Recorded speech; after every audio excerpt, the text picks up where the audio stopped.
Әкім бол, халқыңа жақын бол. Тараз қаласының әкімі Нұржан Календеровтің шаһар тұрғындарымен кездесуі басталды. Шара барысында тараздықтарды толғандырған мәселелер мен ұсыныс тілектер ортаға салынды. Кезекті жиын Жайлау мөлтек ауданында болып өтті. Мұнда жұрттың шағымдары тыңдалып, көкейлерінде жүрген сұрақтарға жауап алды. Кездесу барысында тұрғындар тарапынан қойылған сауалдардың басым бөлігі қоқыс пен ауланы жарықтандыру және балалар ойын алаңын салуға қатысты болды. Сонымен қатар тұрғын үй коммуналдық шаруашылығын жаңғырту бағдарламасының баяу жүргізіліп жатқанын тілге тиек етіп, тұтыну кооперативтерінің жұмысына көңілдері толмайтындығын жеткізді. Айтайын деген сұрағым, біздің дом 73 жылғы.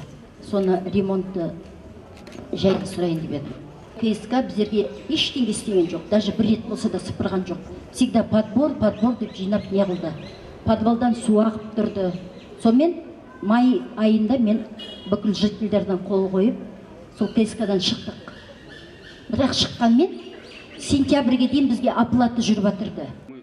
Басқосуда айтылған ұсыныс түлектер мен күрмеуі қиын түрлі мәселенің барлығы түртіп алынды. Нұржан Календеров сол жерде жауапты мамандарға тапсырма беріп, тұрғын үйді жаңғырту бағдарламасына қатысты былай деп жауап қатты. Алдында істеген үйлер қазір халық төлеп жатыр, ол ақша бізге түсіп жатыр. Соның есебінен біз былтырғы жылдың аяғында бір 36 үйді бастап кеткенбіз. Себебі отопительный период бастай алмайтын болды ол үйлер. Соларды бастап кеткенбіз, қазір енді былтыр подвалын жасадық, қазір қалған жағын бітіріп істеп жатыр. Сол себептен енді ол қаржыға байланысты, сіздер егерде бағдарламада болсаңыздар, жоба жасалған болса, барлығы толық болса, ол енді істеледі. Биыл істеледі, ақша қазір келсе деп күтіп отырып, биыл болмаса келесі жыл істеледі ақша болған кезде.